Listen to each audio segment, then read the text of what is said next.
Well, friends, a story well told is memorable. The story remains in our memories long after we heard it being told.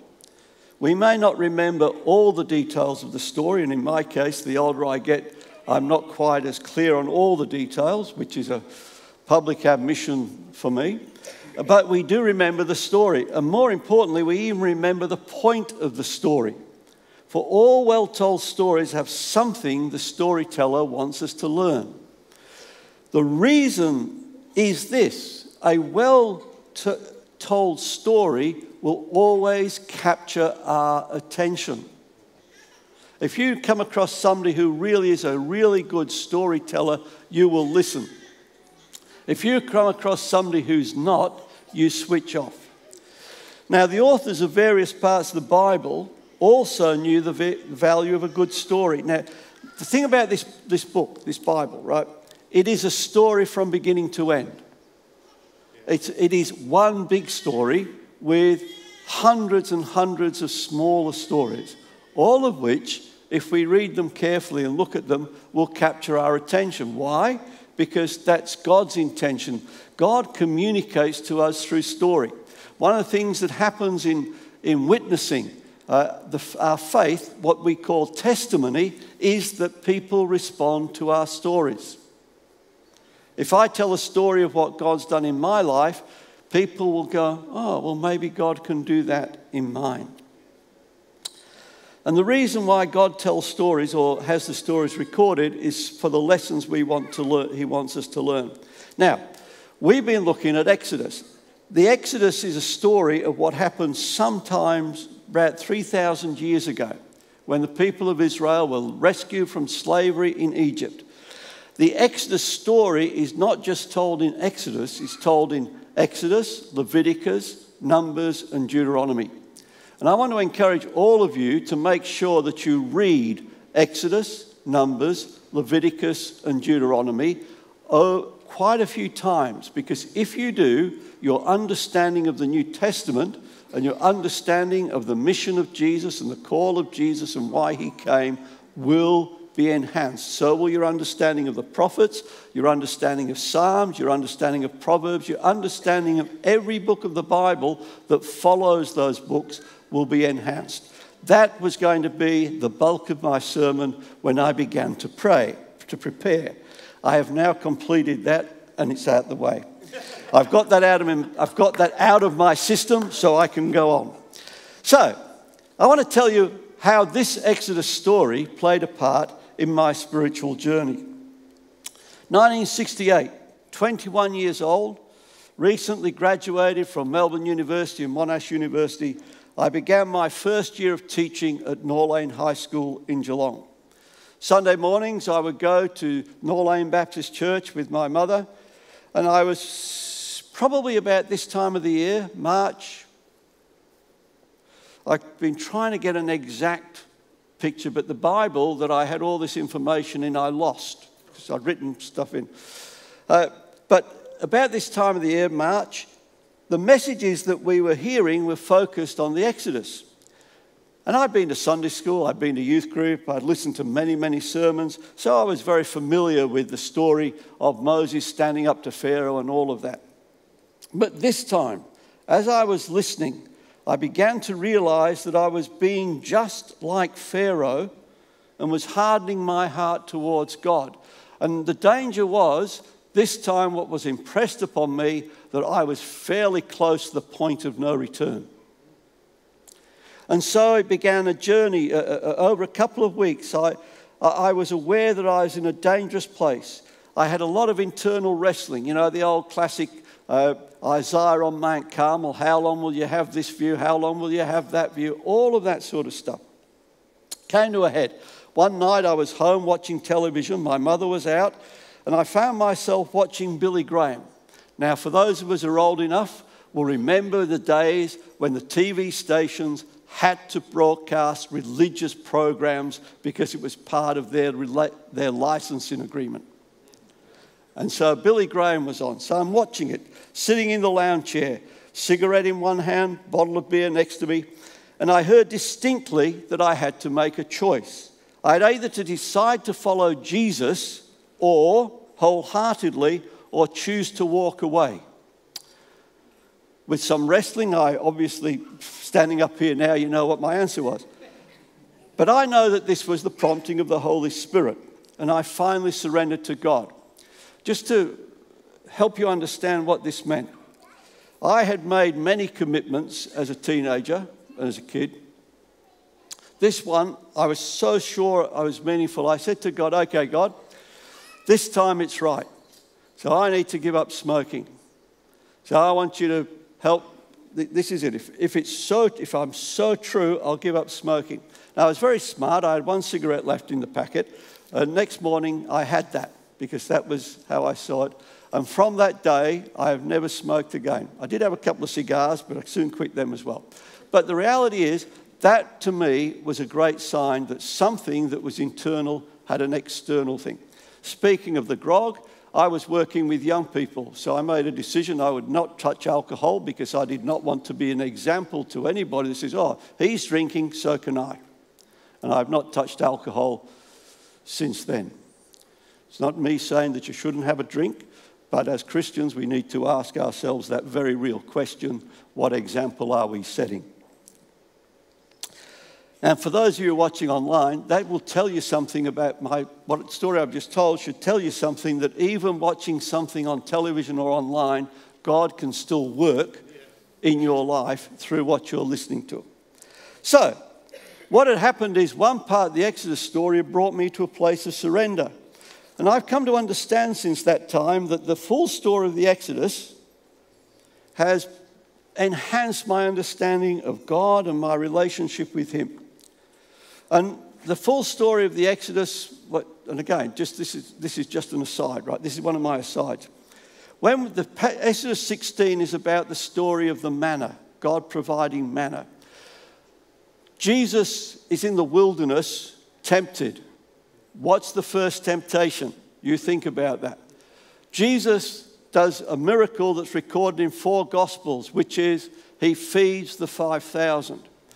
Your proper understanding of that comes out of understanding this chapter. That was another sermon that God got me to abandon.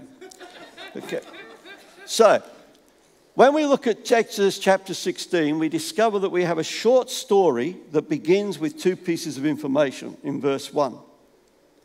Tells us that first the people had moved on from the oasis of Elim into the wilderness of Sin, and this is about 1 month after they'd left Egypt. Now, the wilderness of Sin is on the Sinai Peninsula, and that's all that is implied in the name wilderness of Sin. You may metaphorically start to preach about we wander in the wilderness of sin, but that is not what the text is telling us. A few weeks earlier, the people had complained that they were running out of water. The complaint now is that they're running out of food. All commentators point out that this is not strictly true because they had flocks of sheep and goats, they had cattle, they had milk, they had cheese. What they were actually probably running out of was the grain that they brought with them from Egypt. That a month's supply of grain was coming out. They were not going to get bread. So what it tells us in verse 2 is that the people begin to complain to Moses and Aaron about all of this. And what you discover then is that what really they are doing is saying that Moses and Aaron are not doing a good job. But what we understand from the text that the complaint is against God. And they say this in verse 3. If only Yahweh had killed us back in Egypt, they moaned. There we sat around pots filled with meat and ate all the bread we wanted. But now you have brought us into this wilderness to starve us to death. Another thing I was going to put in my sermon, but I left out, but I'm going to put it in now. When I was a kid, basically the only Bible version you had was the King James. And it speaks about we sat around the flesh pots of Egypt. At some point in my childhood, I heard that flesh pots had something to do with rather seedy nightclubs. So when I was a kid, hearing about we hungered for the flesh pots in Egypt, I thought that all the Israelites were talking about rather seedy nightclubs back in the land of Goshen. It's true, right? Which tells you, by the way, that you really have to get good modern translations if you want to understand the scriptures. Because all the modern translations basically say stew pots, meat pots. I would never have had that trouble as a child. Now, they were hungry, and in their hunger, they created for themselves a memory of their past life that was false. True, they did have food in Egypt, but they also had a hard life of slavery. In their hunger, they have forgotten the promise of God that he would bring them to a fertile land where they would have abundant harvest. Again, what we need to understand about this is in chapter 2 and 3 of Genesis, the first man and the first woman, as that story tells us, are in a garden. And they sin, and they are removed from the garden. The promise to Israel that they are going into a land filled with milk and honey is a return to the garden. They fail. Do you realize the most significant thing about the last bit of Revelation is that we are returning to a new heaven and a new earth. We are returning to the garden. That's a bonus comment for you this morning. So they complained to Moses and Aaron that Moses and Aaron had brought them into the wilderness to die. They had not expected the journey to be as challenging as it had become. A guy called Scott Hoezee writes, Exodus 16 is about one of faith's unhappier surprises. Namely, getting saved does not necessarily mean that all difficulty evaporates. Right? One of the saddest parts about the preaching of the gospel in the 20th century is that Jesus makes your life better. That is not true. Most people who are followers of Jesus find that their life is difficult. Why is that? Because you are standing out against the world. If you follow Jesus, the world is not your home. Right? We are just passing through, as some of the old songs said. Now, I have a vivid memory of sitting on a bench in the backyard of the manse at Albert Park when I was pastoring the Albert Park Baptist Church, and I was reflecting on some unexpected and very difficult times I was going through and saying out loud to God, why are you allowing this to happen? And I actually said this, I was happier when I was a pagan. Now, I'm glad I said it out loud because I heard myself. And hearing myself say this quickly brought me to my senses. I did the apology to God because what I realized was my focus was on me and not upon him. So I told God I was sorry for my outburst and moved on. But that is a story in my journey that I remember. Think about that. Pastoring a church, I'd had 11 years of teaching at a Bible college. I've been a youth pastor, done all those things, and I had the audacity to say to God, I was happier when I was a pagan. That's what difficulties do to us, folks. They can get us so down that we forget the reality of what it is that we have in our relationship with God. Now, the people of Israel had yet to learn what I learned that day.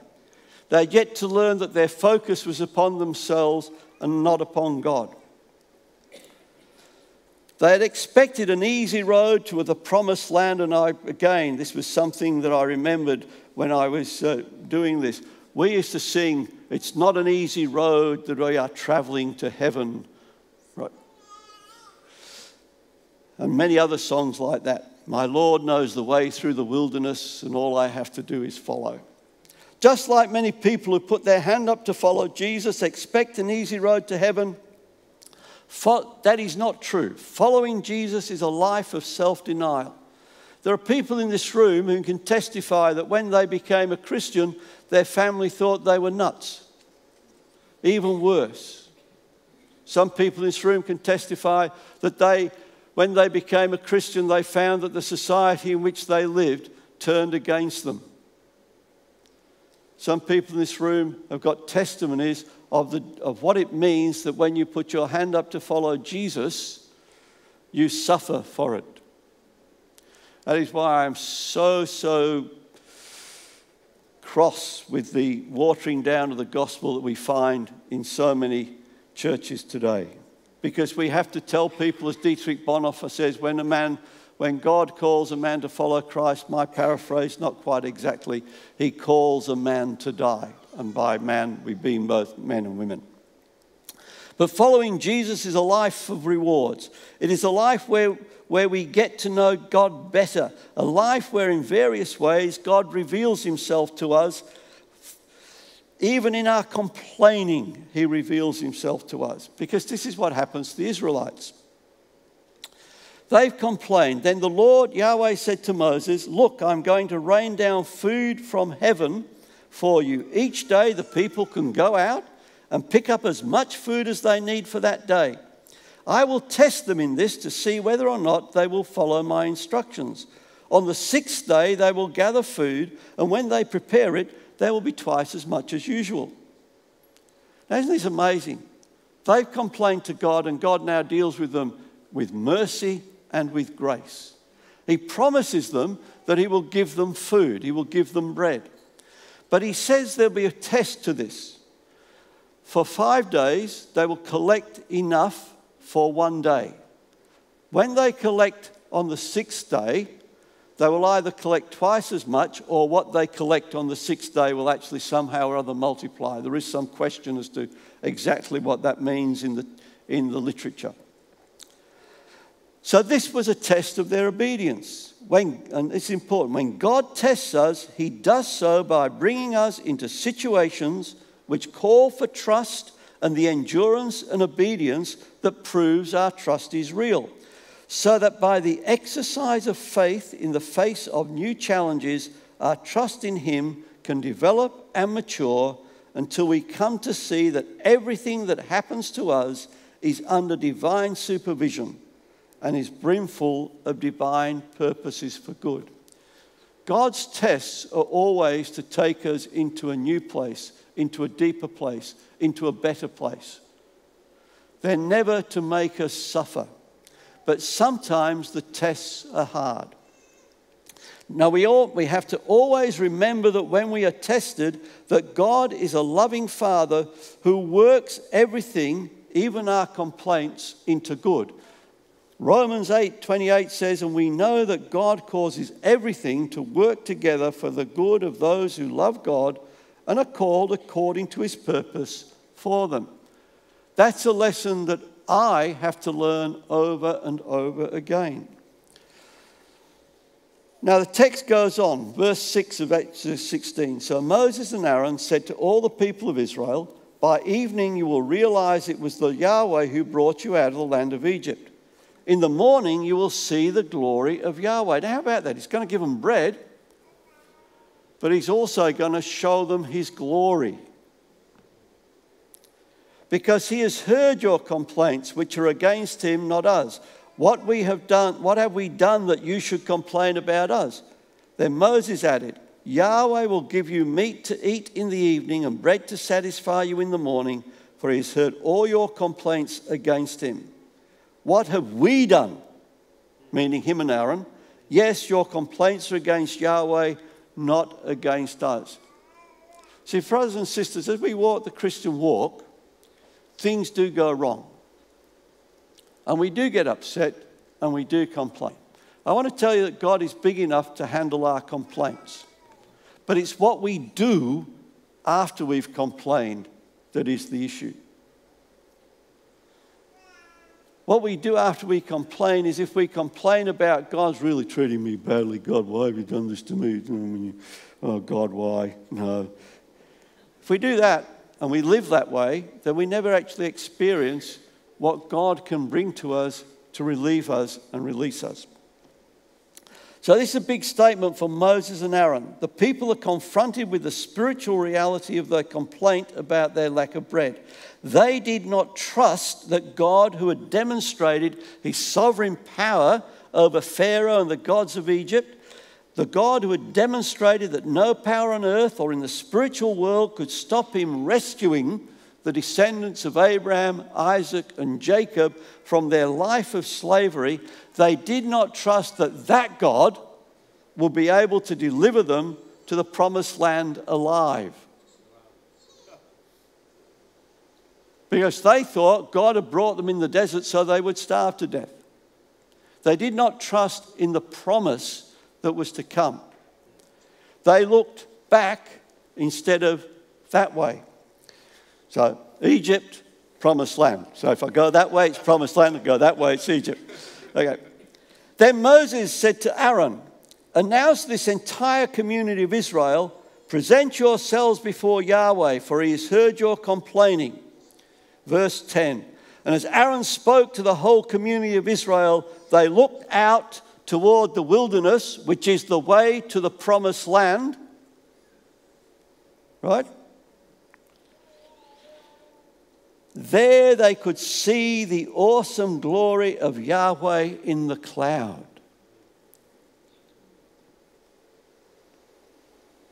Looking that way, you don't see the glory of God. Looking that way, they did. Then Yahweh said to Moses, I have heard the Israelites' complaints. Now tell them, in the evening you will have meat to eat, the morning bread. Then you will know that I am Yahweh your God. They saw Yahweh's glory. What the story does not tell us is that they were probably petrified. Right? How do I know that? Well, if you read Gospel of Luke chapter 2 and the angels in the field, it said the glory of the Lord shone all around them and they were terrified. So I got to figure that if they were thinking that, they probably thought that back in the day of Moses. They would have been fearful that the seeing the glory of God would be that judgment would be about to fall on them. Instead, they received mercy. God turned the focus of the people away from Egypt to the direction of promise. God faces the people eastward, not westward, back toward Egypt. He turns their faces east toward the wilderness, and it is there that they see the glory of God. Friends, we don't see the glory of God if we look back into our past. We see the glory of God looking into the future. Now, you read the New Testament, and you read all about following Jesus, and you understand there's one very important principle in that. I have decided to follow Jesus, no turning back. And the whole point of the New Testament, when it talks about following Jesus, it talks about keeping your eyes fixed on Christ. Paul says it best, well, let's put it this way. For me, Paul says it best in Colossians 3, 1-4. Since you have been raised to new life with Christ, set your sights on the realities of heaven, where Christ sits in the place of honor at God's right hand. Think about the things of heaven, not the things of earth. Right? Things of earth, things of heaven. For you died to this life, and your real life is hidden with Christ in God. And when Christ, who is your life, is revealed to the whole world, you will share in all his glory. Keeping our focus on Christ enables us to not be overwhelmed by the difficulties we face. The rest of Exodus 16 tells how this all works out. When I got this passage, Stan sent the message, could I preach? And I'm looking at what everybody else has got to preach on, and they've all got 10 verses, and I had a full chapter. That was a real danger, offering me a full chapter. And that for everybody who's fairly new to Werribee Baptist Church, everybody who's been here a long time knows what that means. A full chapter means you get to look at every verse that is in the chapter. And we're not going to do that. So what we find is that the food comes, people fail the test. They gather stuff, and the vast majority just did exactly what God said. But some take more than they should, because tomorrow, I don't know where this is going to come tomorrow, and so it goes rotten. Some only gather enough for one day on the Sabbath, on the 6th day, and on the 7th day, which is the Sabbath, they go out looking. Right? If they kept more than they should, it went rotten. If they didn't collect on the sixth day for the Sabbath, they got nothing. They failed to trust. At this stage in the history of Israel, God did not deal with those who did not trust him with judgment. He dealt with them with grace. Now, if you keep reading the Exodus narrative, you read that in other times when they complain, they actually get into trouble. But in this case, God has been gracious and has provided for them. Now, over the last 50 years, I just realised, when I was doing this, I actually sat down and thought, over the last 50 years, that makes me older. That means that probably might have been a baby. Stan would have been a baby. Justin wasn't even around. Over the last 50 plus years, I've often wondered why the people so soon after leaving Egypt were so quick to turn against God. It seems to me they did not really understand what their freedom from slavery really meant. They did not really understand that they were God's chosen people, that they were special to him. Their view of God was limited, so they focused on their troubles, not their rescuer. And then I think that is so like me. When I focus on me, which I do far, far too much, when I focus on me and my problems, I begin to doubt God's care for me. And then a story can come to mind. Back in 1973, Sir Cliff Richard came to Australia to run a series of concerts for Tear Fund. It was at the Festival Hall in Melbourne, and a call went out to male students at the Melbourne Bible Institute. If you wanted to be a roadie, you could come to the concert. So, guess what? Free ticket, roadie. So, folks, I was a roadie for Sir Cliff Richard. It meant packing up the stuff on the Festival Hall stage, taking it out the back and putting it in a truck. There were others doing it. By the way, I was also a roadie for John Wimber when he came to Melbourne back in the 1990s. I was with the team that put out the seats in the auditorium that was going to have. I've been roadies for a couple of famous people. Now, we did that. Now, Cliff Richard sang and then he disappeared. And a preacher from England, I think it was David Field, but I can't be exactly sure, so I won't be certain it's him. Now, he began to talk about the work of Tear Fund. In the process of that, he told a story. That story concerned the part of the world which at that point in time was the most serious international problem we had, which was the land of Bangladesh. Bangladesh came into existence when West Pakistan, which is Pakistan, and East Pakistan had a punch-up because East Pakistan wanted to be independent. And that created a huge refugee problem.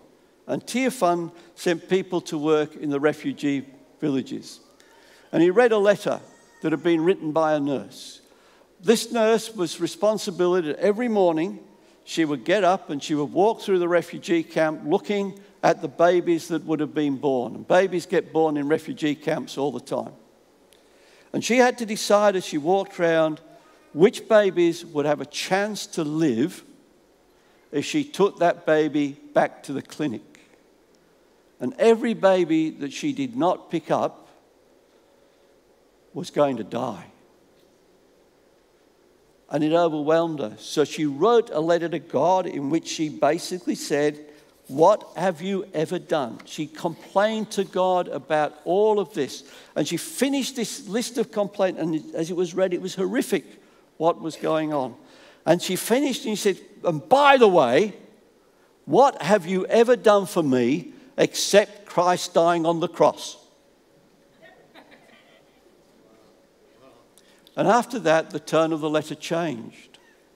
Because you see, friends, that's the whole point of following Jesus. That's the whole point of dealing with our complaints. That's the whole point of, woe is me, God, my life is so miserable. Right? That was the point of me sitting in the backyard at Albert Park, wasn't it? I was much happier when I was a pagan. Blah, blah, blah. I missed the point of Jesus. I miss the point of the fact that when we say, whatever have you done for us, God? This is the problem. The people of Israel did not have this. When they were in the wilderness, they did not have this, what we have. We have to look back and we see this incredible, awesome, unbelievable act of God's love for us, seen in the cross of Christ. Whenever there is a doubt about God's love for us, looking to the cross changes that doubt into truth. Amen. It's in the cross, for it's the cross that changes my outlook on life. The cross is the most incredible demonstration of God's love and care for every man, woman, and child that has ever lived and will ever live. The cross is that quirky ray of glory that shines in the middle of this world's multiple wildernesses of hurt and sin and suffering. The cross is simultaneously the worst thing that ever happened and yet also a focal point of hope. The cross is that glory in the wilderness which properly prevents believers from responding to suffering by flippantly saying, oh, well, it really doesn't matter. Even as it also prevents us from dumping faith because of suffering by saying, to hell with this Christian stuff. If God were real, none of this unhappiness would happen. The cross is central to everything. In 26 days' time, it will be Good Friday. In 26 days' time, for that one day, the church should focus. It doesn't, by the way. Most churches say, it's Friday, but Sunday's coming, and jump into the resurrection 3 days too soon.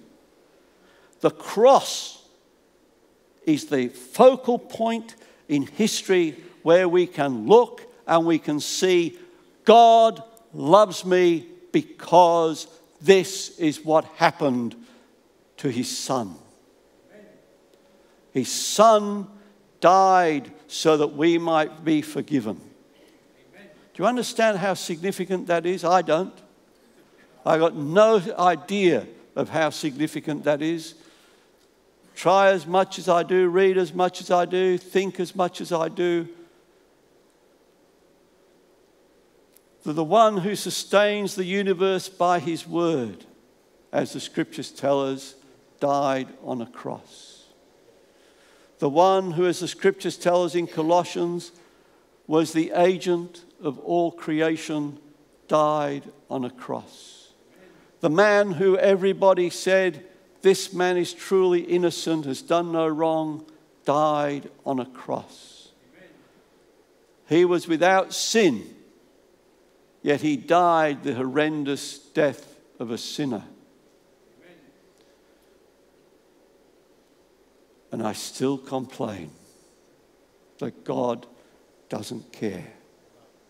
I still complain that my life is hard. I still complain that only God, if only you knew. You see, friends, we need to meditate and focus on the cross. For believe it or not, the cross is the supreme example of God's glory. For it is his will, as Jesus said in the garden, not my will but yours be done.